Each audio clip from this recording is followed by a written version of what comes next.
Ayan. Morning guys.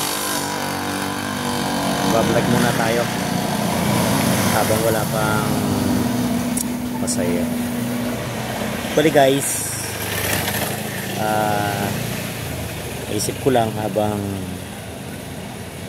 naisip ko lang, ito ay isang opinion may kinalaman sa sa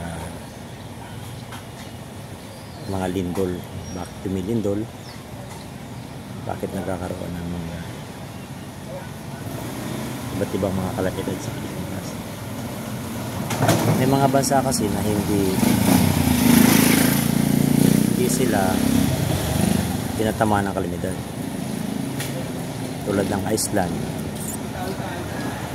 Yung Iceland hindi siya tinatamaan. Tapos yung yung anong bansa ba yun? Yung New Zealand, yun yung mga bansang hindi yung tinatamaan.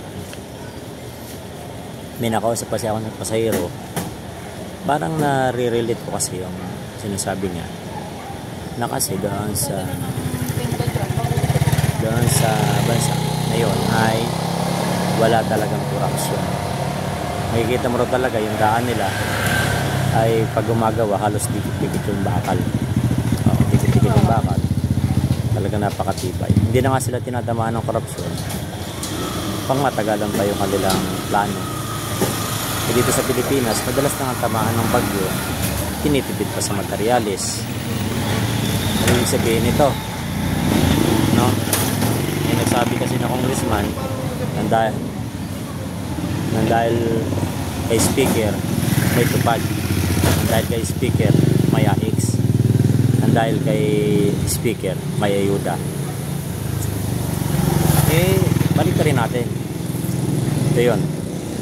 Dahil kay speaker yan may lindol, dahil kay speaker may landslide, dahil kay speaker may baha, dahil kay speaker gumugo yung flood control, dahil kay speaker may ghost project. Masakit man tanggapin. Yun lang, opinion ko lang yun. Kasi nga tinataba na nga tayo ng kalamidad, hindi pa natin pinagbubuti yung plano tungkol doon sa mga solusyon sana doon sa problema.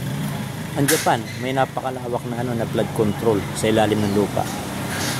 Kapag bumabaha doon, bumabagsak lang yung tubig doon sa ilalim ng lupa.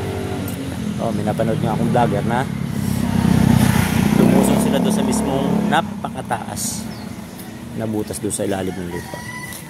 Tayo, anong meron tayo? Yan, Puso Negro siguro meron. Baho-baho. Isa nung mababaw na, sa eskwelahan na lang, diba? Crack. Nagkakrak na yung mga building. Sipin mo yan. Sige. Kaya nyo bang kontrolin yung mga kalamidad? Kaya nyo bang kontrolin yung lindol? Di ba? Hindi. Dahil hindi sabihin na natin. Dahil sa katigasan ng ulo may lindol. Dahil sa korupsyon may lindol. Dahil sa kasalanan ng tao, yan, wawakasan na yung mundo. Yan ang nakikita ko. Pupunta na tayo doon sa pagkawasak. Angel, sabi nga doon sa pinost ko na biblical verses na pwedeng mag-iba yung mga bundok, pwedeng masira yung mga kagubatan, pwedeng masira lahat na meron tayo, pero ang kapayapaang ibinibigay niya doon sa mga taong naghahangad ng kapayapaan, hindi mawawala yun. Sila puro kaguluhan ang alam nila, puro panggugulo, puro kaguluhan, puro paninira. Doon sila pupunta, doon sa kapahamakan na sinasabi. Sapagkat akong Diyos hindi titigil na ipahiya ang mga taong gumagawa ng masama. Yun lang, mga dito ng video ko.